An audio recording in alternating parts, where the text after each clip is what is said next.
I have you loud and clear. Hello. Welcome.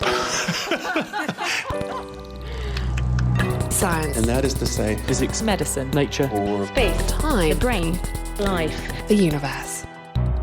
This week, how long would a fidget spinner spin in space? And if you don't know what a fidget spinner is, we'll tell you that answer too. Also, why are weeds so persistent? And does water actually conduct electricity or not? These are some of the questions that you have been sending in, and we have assembled a dream panel of scientists to answer them for you. I'm Chris Smith, and this is The Naked Scientists. The Naked Scientists podcast is powered by ukfast.co.uk.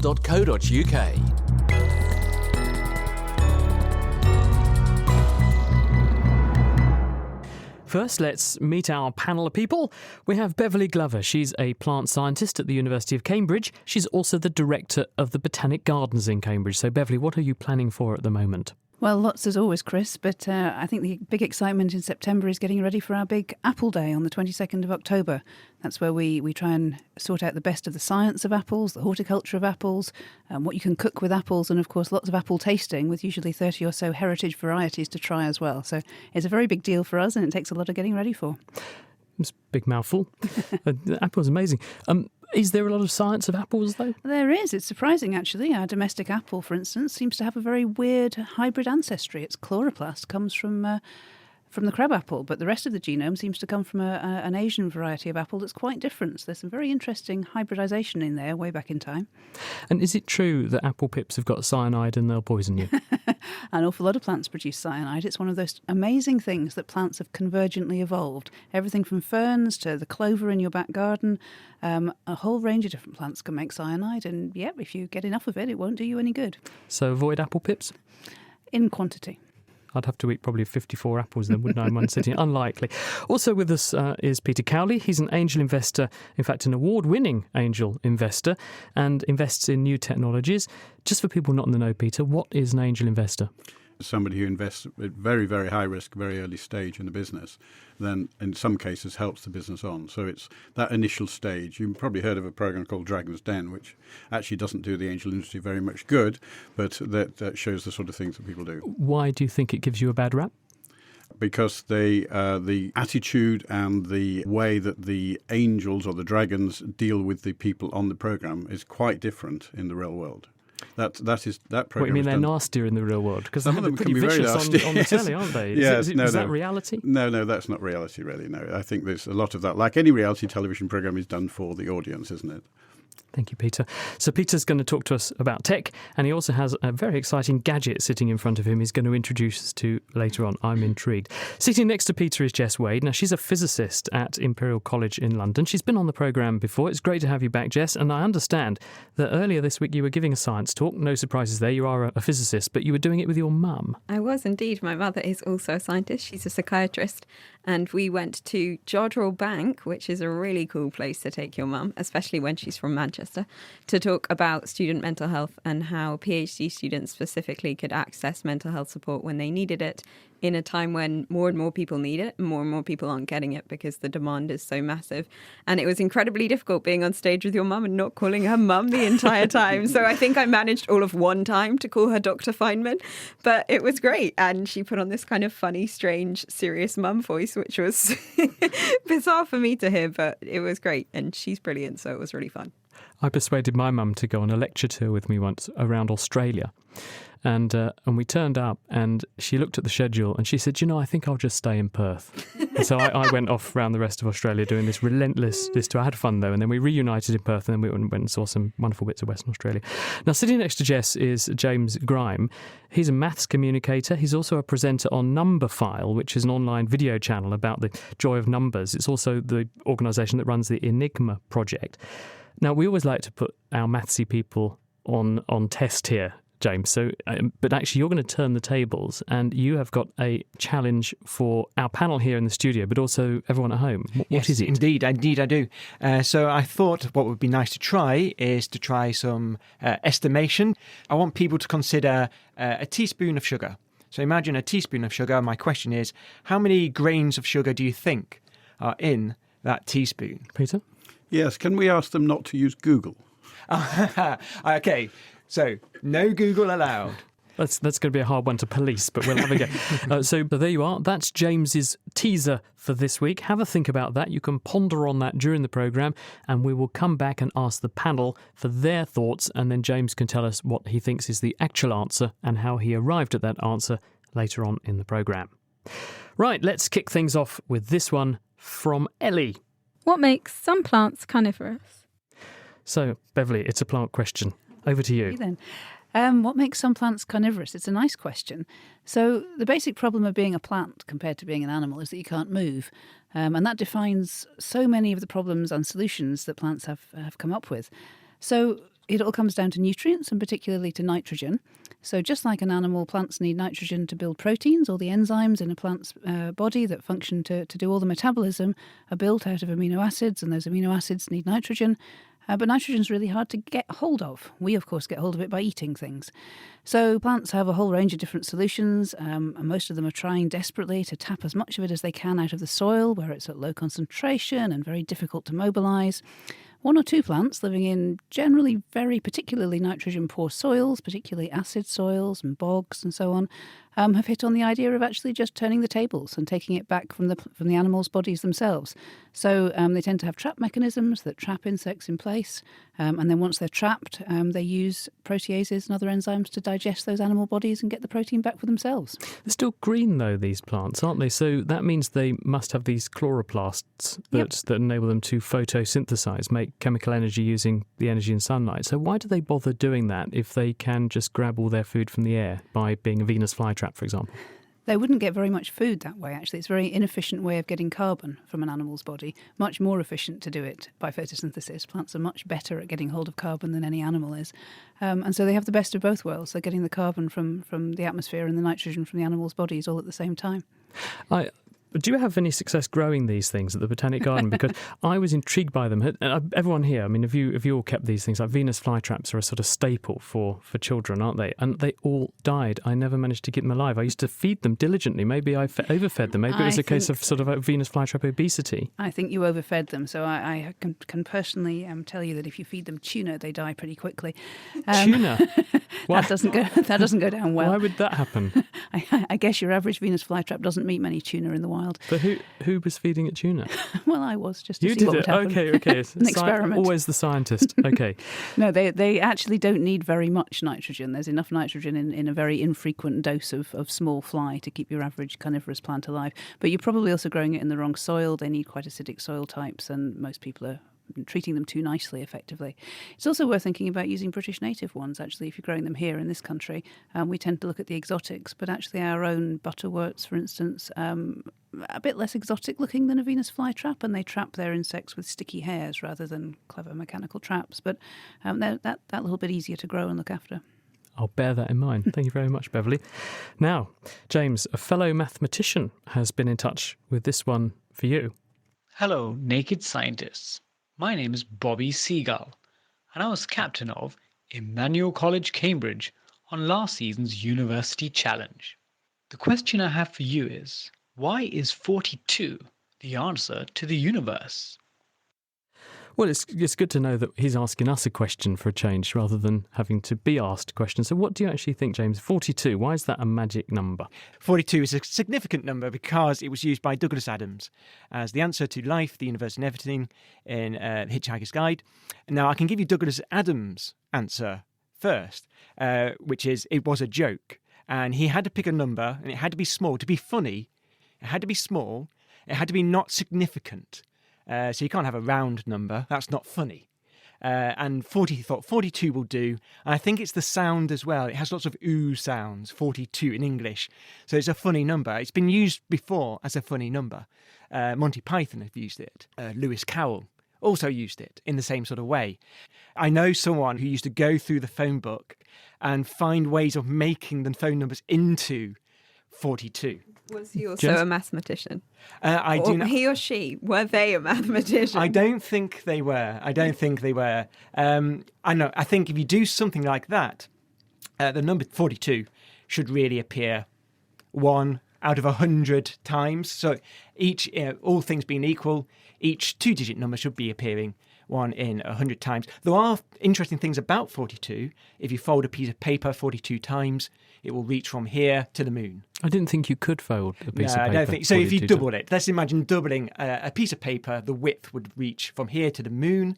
There's someone who suggested that an efficient way of travelling around the world will be to take your 2 points on the globe, to drill a hole from one point to the other, have a nice frictionless tube going through the Earth, and it will take 42 minutes just by force of gravity alone, just to drift from one point, and it will always take 42 minutes no matter where you're travelling to.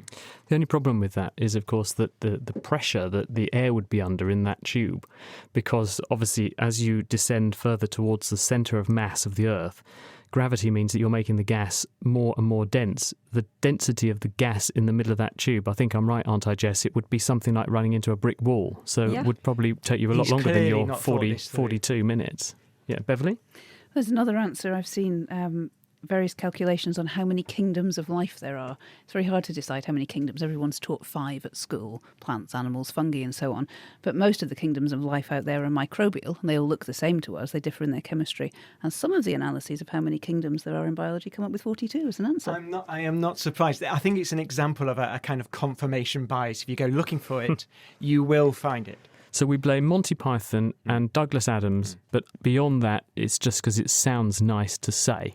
I would think so. Do Chinese people who speak quite differently, do they like the number as well, or do they have their own magic nice to say number? So I know that the science communicator Alex Bellos has looked at the world's favourite numbers, and there are cultural variations around the world. In the Western world, you've asked for a favourite number, you'll get the number 7.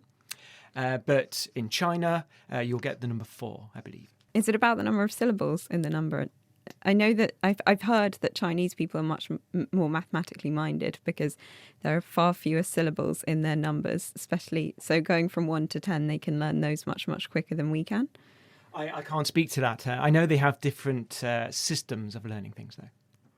Thank you very much. Now, Jess, we'd like to just ask this question of you.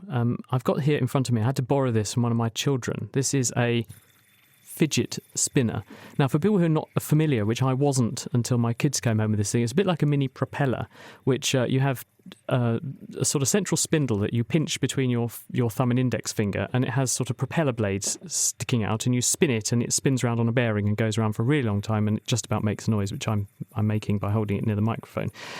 We got this question from Sean, who got in touch on our Facebook page, and he said, how long would a fidget spinner like that spin if you span it in space? I think Sean has to think about all the forces that are slowing the fidget spinner down once you start spinning it. And have you done any experiments at home where you started off spinning and see how long it can spin for and time it? Have the kind of audience of the Naked Scientists, or have you tried it? Oh yes, the kids have been actually doing that, and actually they're having competitions to see who's got the best bearings in their fidget spinner. And what kind of time can they get to? Oh, something like 1.5 minutes, 2 minutes. So I think that's kind of important what you said before about bearings. So it's working because of angular momentum, and angular momentum is conserved. We don't get rid of angular momentum, it's just transferred from one thing to the other. So once you angular momentum being, okay, you can imagine it really nicely when you think about a ballerina or an ice skater spinning round, and the person starts to spin round and puts out their arms are out when they start spinning around, and they spin around really, really slowly.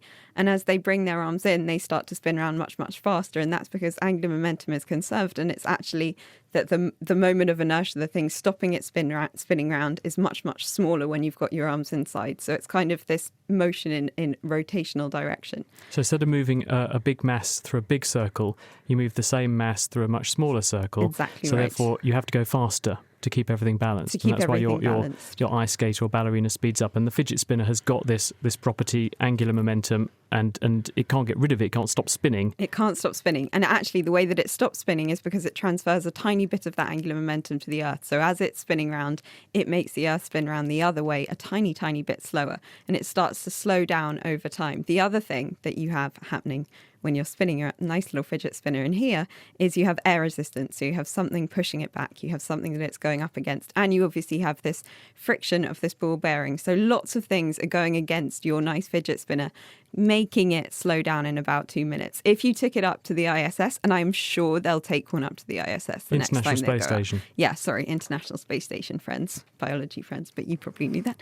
But if you took one up to the ISS, you're reducing that force of gravity, so you've really only got got the air resistance. So you've got air resistance going against you, and it would probably still take, I mean, you could do it in probably years, I'd say, if you were reducing the air resistance. If you put it on the outside of the ISS, you're going to a much lower pressure. There's much less air resistance out there.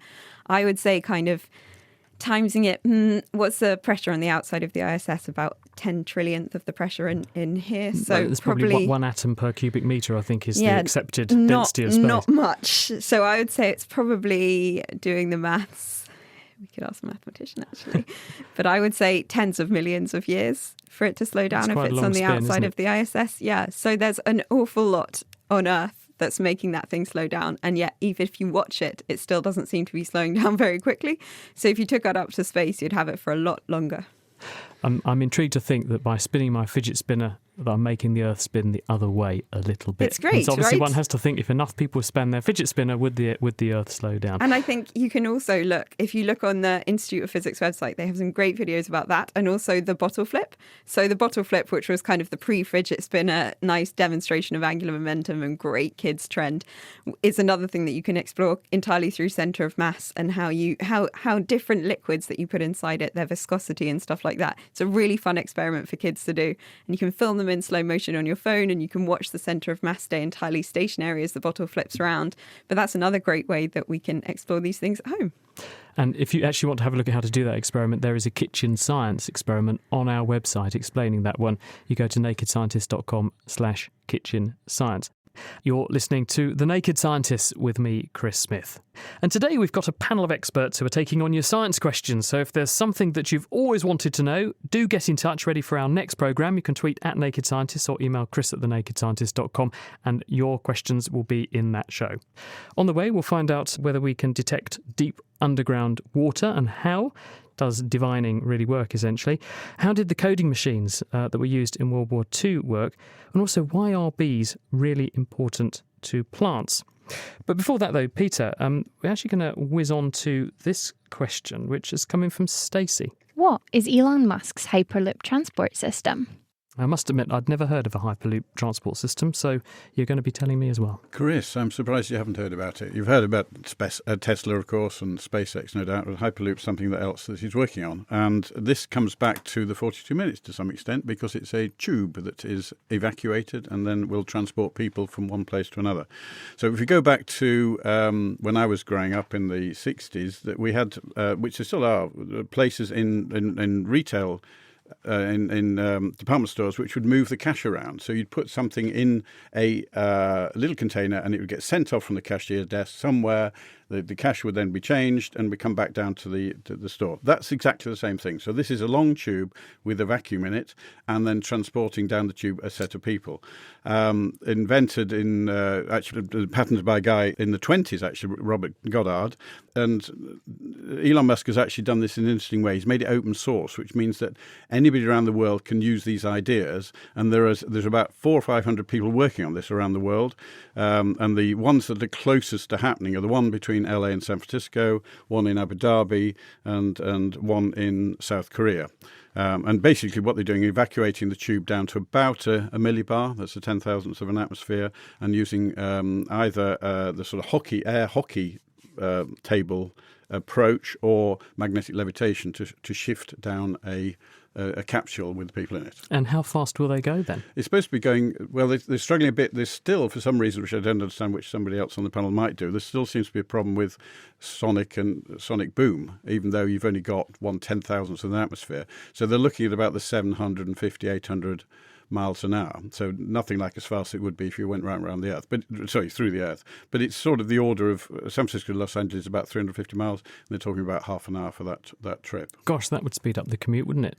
If there is a commute, it's rather too far to commute, I think. So, I think so, but if you could shrink travel down on that sort of scale, it wouldn't be, would it? Exactly, yeah. Particularly if there's something in the way, like a piece of ocean or something like that. Of course, the issue is the same as you get with early aviators, is risk, isn't it? People inside this capsule, what happens if something goes wrong? What happens if the power fails? What happens if a terrorist attack, etc.?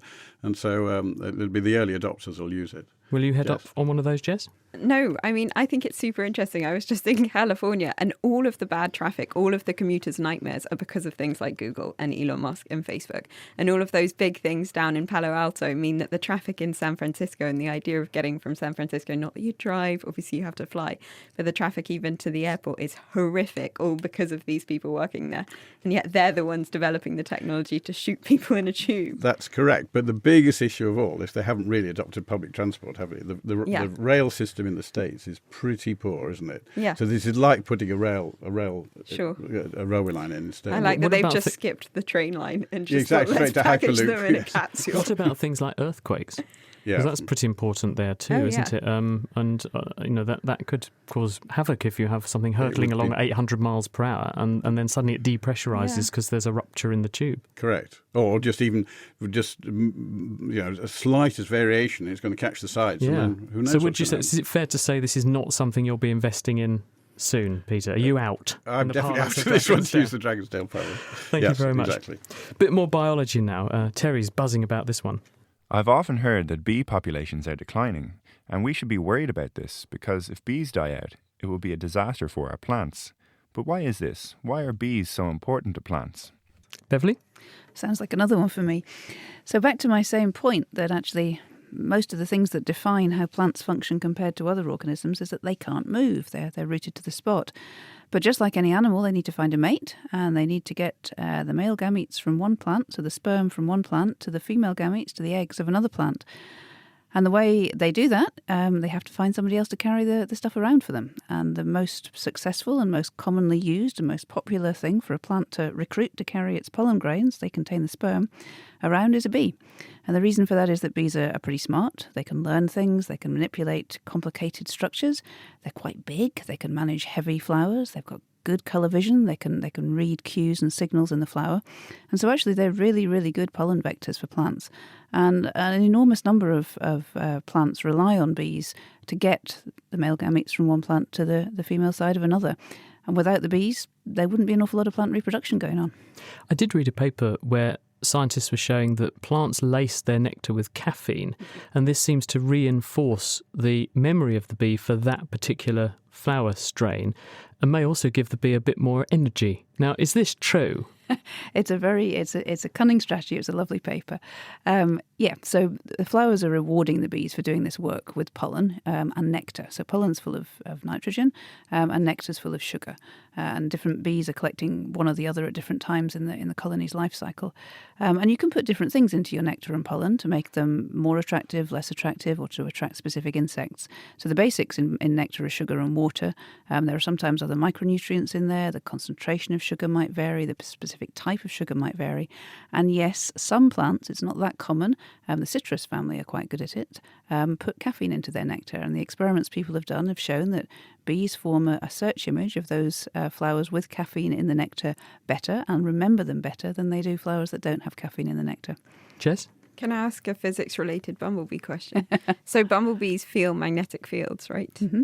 Do other insects feel magnetic fields? We don't really know yet. There's some work on that and on how that works in perception, but insects it's an enormous group, and there's a lot of variation in there. A lot of them have different visual systems, different sensory systems, and different cognitive systems. So we don't really know yet who can do what. It's extraordinary to think that they can navigate by magnetism anyway. That solves that one. Thank you, Beverly. Now, returning to the caffeine point, James, I once heard it said, I think Marcus de Sotoy said to me that a mathematician is a machine for turning coffee into mathematical formulae and papers. I don't know whether that's true or not, but perhaps you can answer this question for us, which is from Amy. How did the coding machines in World War II work? So this is a reference to Enigma, isn't it? Yes, well, there are more than one code machine in World War II. We'll start with Enigma. So that's the famous one. That's the machine that was used by Nazi Germany in World War II to send their secret messages. So how did it work? Well, mechanically, it's just a circuit. It's just a battery connected to a light. So you press a button, press a letter A, for example, and the battery will connect to the letter T and it lights up. Then what happens next is inside there is a wheel, and that wheel will turn. Now inside the wheel, it's full of wiring. So that's where all the wiring is. So when that wheel turns, all the wiring gets turned, which means the battery is connected to a different light, which means if I press A again, it will become a different code letter. So it's constantly changing. That's what made Enigma so difficult to So break. how did you decode it then if you didn't know where they started on the wheel? So to decode, what you need to know is the correct starting position. So maybe miles away, you have your second German officer. They have an Enigma machine as well, set up exactly the same way as the first one. Then they type in the code, it will decode the message for them because mathematically what the Enigma machine does is it turns 26 letters of the alphabet into 13 pairs. So if I press A and it becomes T, then T will become A. So it codes and decodes itself. I see. Right. And so when Alan Turing and his colleagues broke this code famously, how did they do it? What was the breakthrough? So, I think I should, just to be fair, we should mention that the Polish did this first. The Polish actually broke the code in 1932, so long before World War II. Fantastically, though, they managed to work out how the machine worked without ever seeing the machine, just from the codes alone. Love that. Just completely able to reverse engineer how the machine worked itself. And then they could build their own replicas. The Polish did have methods to break those codes. Those methods were a little bit fragile and were likely to stop working. So this is what the British needed to do. They needed to come up with a method that could replace those Polish methods. And Alan Turing had a method that used a flaw in the machine. I talked how the machine connects one letter to another in a pair. Well, it makes 13 pairs. This means that a letter cannot be connected to itself. Now, that was a small clue. That's not much. It's a little clue, but it's just enough to start breaking the code. And so how did they do it then? Because you still don't know if you see a string of random, what appear to be random numbers or gibberish, how do you work out what was connected to what the day that they wrote that message, where the rotor was effectively? So what you have to do is make a guess. So you guess a word or a phrase that might be in that message. What the Germans would do in 6 o'clock in the morning, every morning, they would send a weather report. So it was a standard letter, it was a standard form. You knew what that weather report said, apart from the actual weather. You knew what that said. So you could use a phrase in that weather report, and you would try and find it where it fits in the code.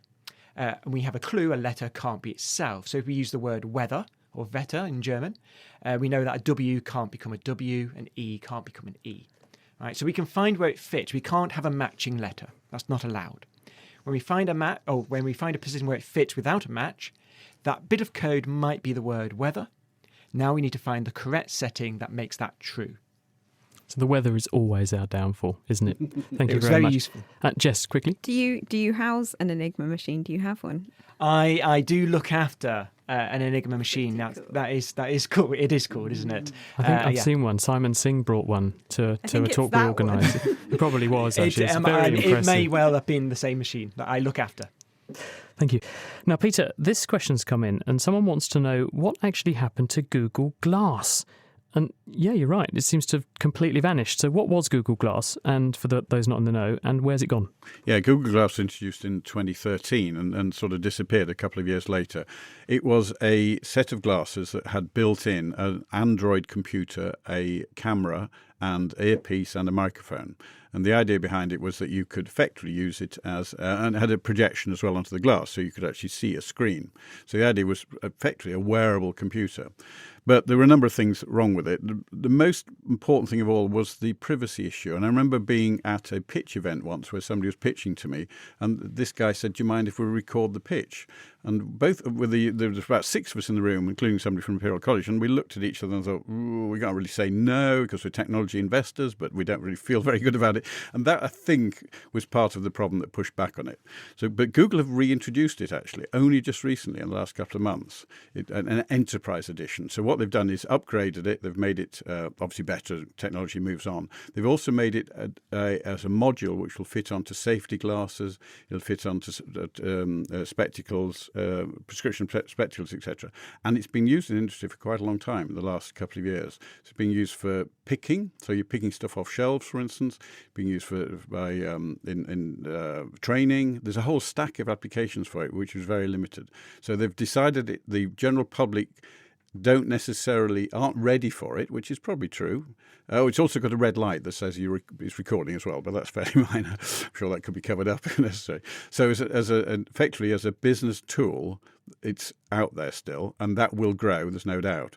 Whether it goes back or when it goes back into the public domain, I'm not sure. Thank you, Peter. Now, onto this somewhat chemical conundrum, I think. This is coming from Thomas, who's listening to us, and he says, I want to know, why does H2O, water, not conduct electricity very well, but tap water and pool water does seem to conduct electricity much better? Why is this, Jess? This is a great question, a great nice chemistry question that you can do some experiments with at home. Basically, H2O, as Thomas puts it, doesn't have any kind of ions in it that could move the electricity around. So to move electricity, you need something that's going to transport it.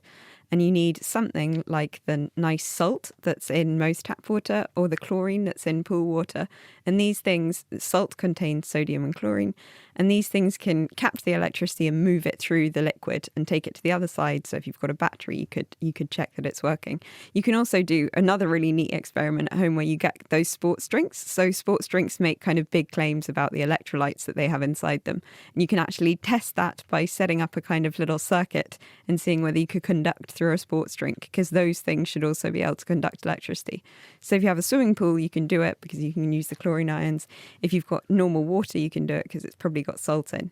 And you can get rid of most of the minerals, I think, within water can't conduct. So that's your limiting factor there. You have lots of stuff inside normal water that you get out, but they're not conductive. So you need something that can conduct. So would pure water, pure, clean, distilled water still conduct electricity or not? No. Not at all. If it didn't have any salt in it, it shouldn't conduct electricity at all. It's a little bit ionised though, isn't it? You get a tiny bit of breaking of the H2O goes into a bit of H plus and a bit of OH minus. Okay, so probably you can get teeny tiny bit, but probably nothing that we could detect. Nothing that would be meaningful. Nothing that would be meaningful for Thomas. Okay, there you go, Thomas. Thank you very much.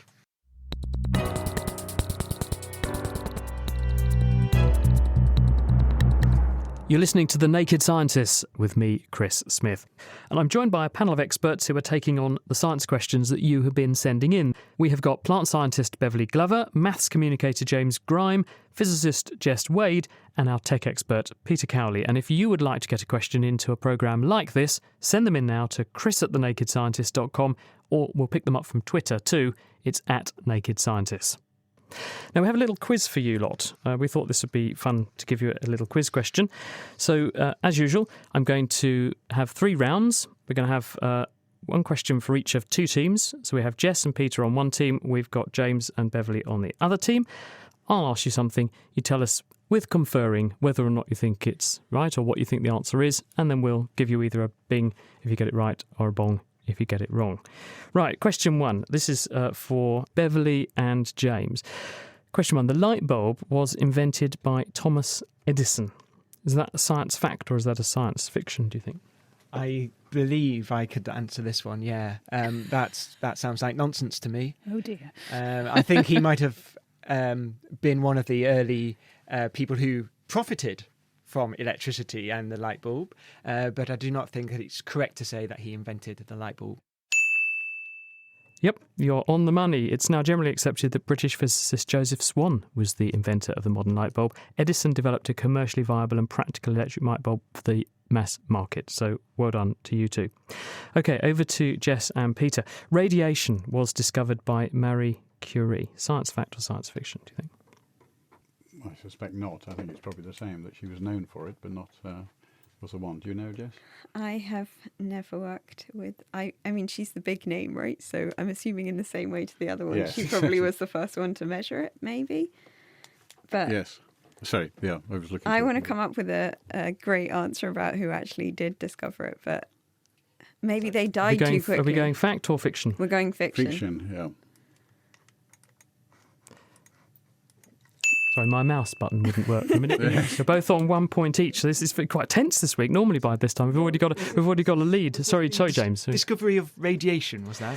I'll tell you, right. So Marie Curie is often credited with the discovery of radiation, but she actually coined the term radioactivity. But it was actually her doctoral supervisor, who was Henri Becquerel, who first discovered its existence. He was the one who famously showed that uranium salts, if you put them on a hard piece of paper or card that you had wrapped around a photographic plate, could fog the photographic plate. So there was some invisible ray that was going through the card and hitting the photo plate. Isn't light radiation? Yes, it is. And Röntgen had invented X-rays before that and used his wife's hand to produce some of the first X-rays. But actually, radiation, in terms of radioactivity that we're talking about here, was invented not by Curie, but by Becquerel. We measure it in becquerel, right? So that's right. He does get some credit. He gets his credit. He gets his name on the unit. That's right. Right, now we're on to round 2, which is firsts. We're calling this round firsts. Now, what, Beverly and James, was the first animal to orbit the Earth? Oh, that sounds like fun. It was a dog, wasn't it? Yeah. A Russian dog. Dog sounds like a good answer. I think of chimpanzees. I think it was a dog. But I think it might be rats or mice. Ooh. I think it might be something simpler. Do you want to go for dog or rats or mice? I want to go dog. Okay, we'll go dog. Yep, the Soviet Union led the way on this one. They were the first to send an animal into orbit, and Laika, who was formerly a stray dog on the streets of Moscow, she was the first animal officially to orbit the Earth when she successfully blasted into space aboard Sputnik 2 in November 1957. We do have to acknowledge, though, that she didn't come back, and there was no way to retrieve her from space with the technology they had at the time. So unfortunately, she went up. She was a pioneer, but she also died up there. Now, question 4, this is for you guys. What came first, Jess and Peter, a genetically modified plant or a genetically modified animal? I don't know. I think it was a plant. Yes, it's more likely to be a plant, isn't it? It's easier, maybe. Oh, sorry. Don't want to get in there with that. I have a feeling that an animal came much later. Okay, I'm going to say something stupid about Dolly the sheep. That wasn't the first time they'd genetically modified an animal. Let's go with plant. Yep. Oh, no. Did you know that one, Beverly? I think I did.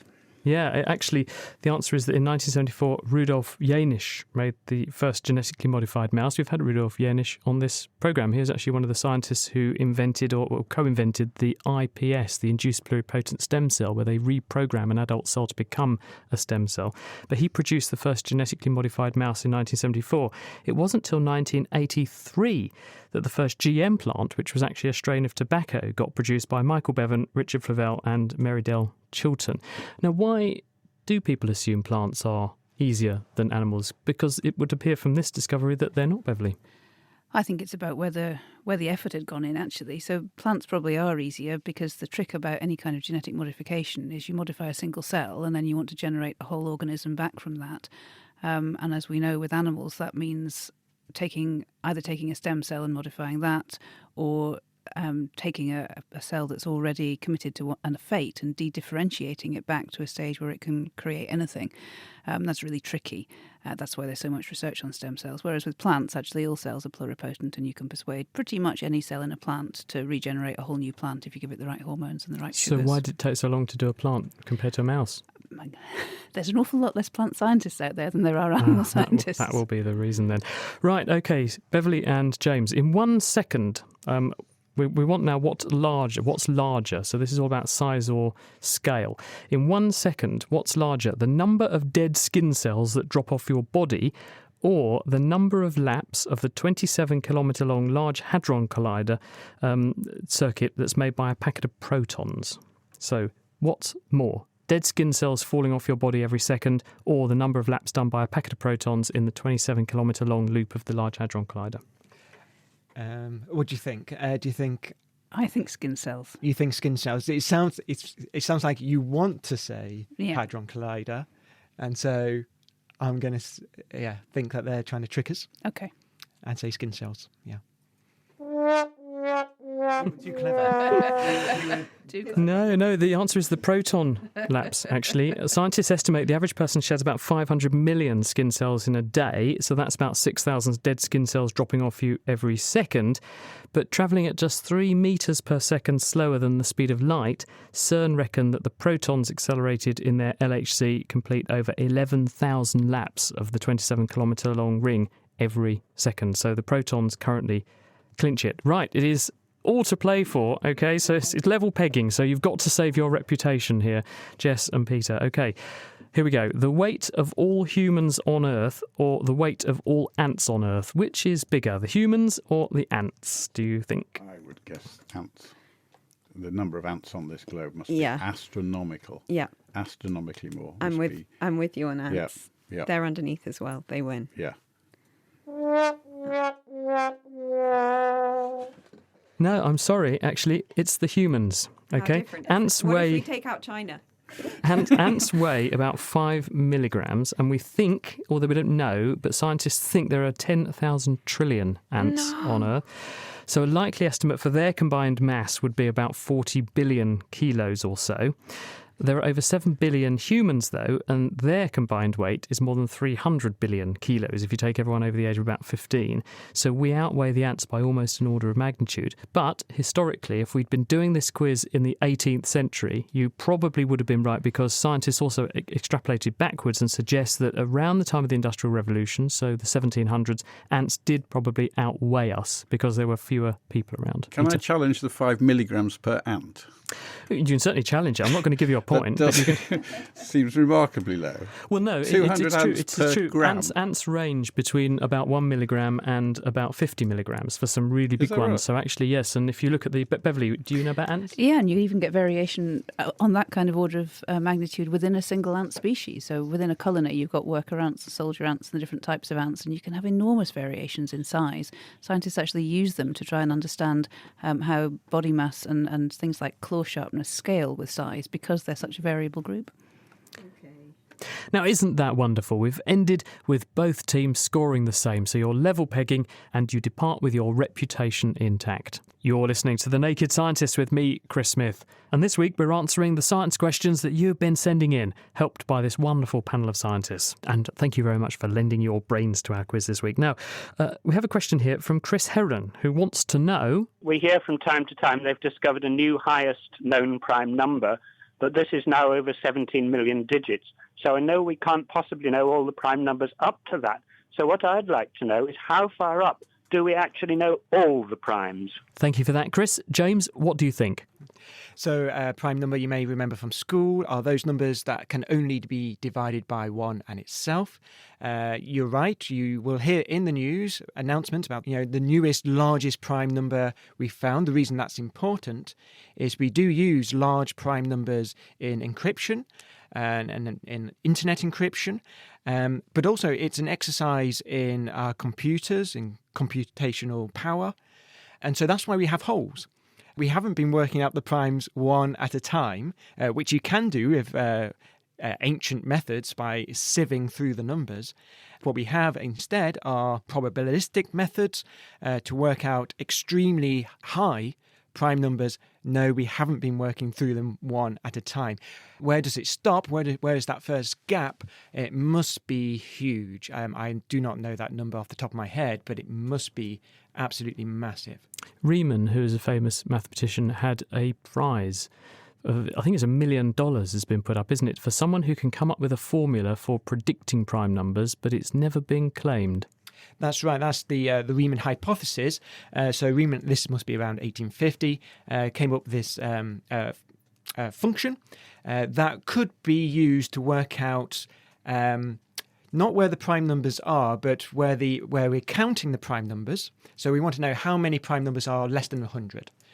So I don't know what that is. I think it's like 22 of them or something. You might want to know how many prime numbers less than 1 billion. Right? So we need to know that proportion.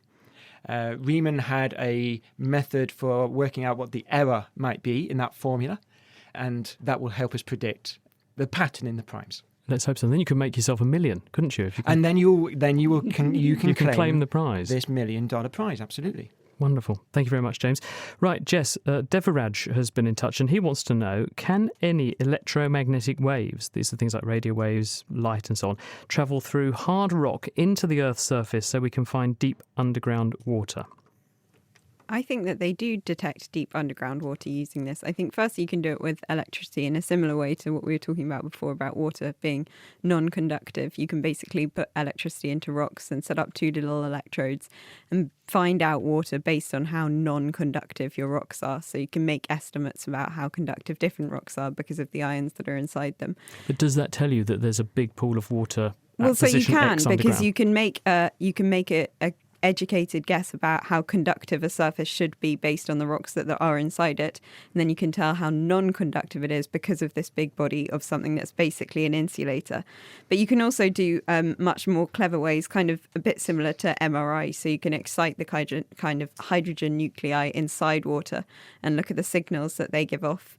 And you can use that to estimate how much water is under there. And then you can even do more clever things. When you've got this water, you can find out how old it is by doing things like carbon dating. So you can figure out how old this pool of water is and the kind of flow and stuff like that by and looking a V-shaped birch log, is that good? Yeah, you can do that if you've got a nice tree, I think, if you're going into that way. No, but I'm pretty sure you can detect waves underground, right? You can detect electromagnetic waves underground, and that's actually probably how an awful lot of earthquake detection and stuff like that happens. So Thanks, Jess. Right, Beverly, talking of the ground, there's never a shortage of weeds. And what Lucy wants to know is, why are weeds so hard to get rid of? Why do they persist? Well, that's because that's what their job is. So there are basically a group of plant scientists set out a theory for ways to be a plant, different ways to approach life as a plant about 30, 40 years ago now. And they said, you can be a kind of stay still and grow slowly and hang on to all your resources plant, something fairly grumpy like a cactus. You can be a grow fast and strong and beat all the competition but not reproduce very quickly plant, so you might think of something like a bramble. Or you can be a live fast and die young plant, so live fast, die young, but throw out a lot of seed while you're doing it. And that's basically the strategy weeds take. So you can dig up one of them, but it's only lived a few weeks, and in that few weeks it might have thrown out 1 million seeds, and they'll come up as soon as you pull up the first one. And bindweed, because that has a different strategy, doesn't it? That has roots that are extremely fragile, but it can clone the plant back from any tiny bit of them. So it's more in the bramble category. It's actually a competitor. It'll keep going endlessly. Thank you very much. Now, Peter, we've got a question from Vinny who wants to know, what is the smallest microchip that we can make and how powerful is it? Yeah, that's an interesting question. I'm not quite sure he means microchip. Let's just do a bit of background. So first of all, the track width of a transistor nowadays has got down to about 7 nanometers. Transistors are the things inside chips that make the computer tick, effectively, aren't they? So that's not actually in production yet. They're down to about 10 nanometers. That's about the 10,000th for human hair. It's visible light is 40 times wider than that, the wavelength of that. But I'm sure that's not the question, because a transistor is just on or off. What we're probably talking about is microprocessors, and I brought in something that's about the same. This is the gadget, isn't it, that you said to me. You brought this in, and we said at the beginning, Peter's brought a gadget in, and he's going to tell us what it is. This is a big box. It's probably about 20 centimetres by 15 centimetres and about 5 deep, with lots of wires and circuit boards in it. What is that? So this is the first computer that I developed and built, as you can see, very badly That's built. a computer? Back in 1975. Wow. And the reason I brought it in is because it had a processor in there that had about 4,000 transistors on it, called a SCAMP, in fact. This has 32 bytes of memory. Gosh, that's a lot, you can't do much with 32 bytes of memory, can you? But I just want to compare that with modern microprocessors. What does that do? Why did you build that? What did it do? I built it because I want to learn how to build a computer, not because I necessarily want to do anything with it. You have to enter on the front side, there are some switches, and you have to enter the program on these switches. There's 16 bytes of RAM, so you have a maximum of 16 instructions, and it will switch some LEDs on, light-emitting diodes on the front. Anyway, that was just an example of that. But nowadays we've got processors that have got billions of transistors in rather than a few thousand, that are about 600, 700, 800 square millimeters. And they've got GPUs, which are even more. But I think actually... That's graphics processing units. The question is possibly to do with how are we going to do it in the future? Quantum computing, where you've got multiple these quantum bits, or there's an investment I nearly made here in Cambridge, which was storing data as strands of DNA. Then you've got something. Then you've got petabyte. You've got huge amounts of volume of data, possibly as much as there's on the Earth, in the size of a bucket, really. Yeah, the DNA thing at the moment is being held back by the fact that it's extremely expensive to make and then decode to DNA. Write, it's not too to read. It's not too bad because there've been sequences around for years. But to make the DNA is is very expensive, exactly. isn't it? But people are saying it's a bit like the sort of Rosetta Stone. It's a very long-lived, very stable molecule that you could put your information in, and you know it will be resilient. Hundreds of millions of years, exactly, for long-term storage. Well, thank you for that, Peter. Right, moving on. Beverly, we've got this question here for you, which says, is it better to water a potted plant from the surface of the soil or putting some water in the saucer underneath so it comes up through the ground underneath? I must admit I've wondered this as well, because I'm guilty of just sort of plonking some water on at the bottom of the stem. Am I doing a bad thing? Well, you might be. One of the biggest insults one of my gardeners at the Botanic Garden can say of another of his colleagues is that they're a classic overwaterer. And a classic overwaterer always waters from the top down. But actually, it doesn't really matter which way you do it, so long as you don't leave them sitting in it. So the problem with water from a plant's point of view is that their roots need to be able to respire, just like the above ground tissues. They need to be able to take in oxygen and give out carbon dioxide, and they can't do that if they're waterlogged. So long as whichever you do, you give it a few minutes and then you drain away the excess, it'll probably turn out all right. Because someone said to me, you mustn't water your African violet from the top because it will go all rotten and mouldy and manky. And I must admit, I did water an African violet like that. It was my wife's and I killed it. And I felt terribly, terribly guilty. Am I off the hook? I think you are off the hook. You'd have killed it either way. Oh, thanks. Thank you very much, Beverly. So I want to canvass everyone here and ask you, James said, how many grains of sugar are there on a level teaspoon? So let's just go around the room and have your estimates. Beverly, how many would you pick if you had to pick a sugar count? I can think of how to do it. I can't think what the number would end up like. Talk us through what you would think. Well, I need to know the volume of my grain of sugar, and was it granulated or castor? I think we agreed castor. I need to know the volume of my teaspoon, and then that's a fairly simple sum. The volume of the teaspoon is presumably quite hard. Oh no, we know what it is. It's 5 mils. It's quite hard to calculate. I think your method is excellent. But you have to give us a number. You can't get out of it. So what's your number? 50 million. Okay, 50 million from Beverly. Jess? I weigh lots of small stuff in the lab. I was going to say before, I work in printed electronics and we use tiny, tiny little amounts of polymer or small molecule. I would say that a grain of sugar weighs about 0.5 milligram. It's about, I've got here 0.2 milligrams. Okay, so I'm going to go with like 25,000. 25,000 particles. And Peter? I'm going to use a special number, 3 to the power of 6. 3 to the power of 6. And what's 729. 729. I know it's too low, but I suspect Not 42. 25,000. No, I couldn't get it that low. So, James, you better tell us then, put us out of our misery then. Who's closest? Yeah, well, I think a very excellent answer was Jess with her 25,000. I have an answer here of 20,000 based on 4 grams of sugar, weighing about 0.2 milligrams. Okay, so can you show us your working? Because that's very important in maths, to always show your working, isn't it? So how did you do that? And you have to do it in 30 seconds. So like Beverly's method, we can look at how big the crystals are. The diameter of a crystal might be about 0.7 millimeters. We have to look at how efficiently they're packed in as well, because there is space in between them. So we're thinking about 60% packed in. And going through the calculations, we will get the answer 20,000. Well, I'm glad that we got to the bottom of that one. Thank you very much, James, and thank you to our other guests this week, Jess Wade, Beverly Glover and Peter Cowley. The producer was Tom Crawford. Do join us next time when we're going to be putting the pharmaceutical industry under the microscope. Where do new drugs come from in the first place? We'll also hear about a breakthrough in treating blood cancers and why has one of the world's leading pharmaceutical companies moved to Cambridge. The Naked Scientist comes to you from Cambridge University and is supported by the STFC, the EPSRC and Rolls-Royce. From me, Chris Smith, and from the rest of the team. Until next time, goodbye.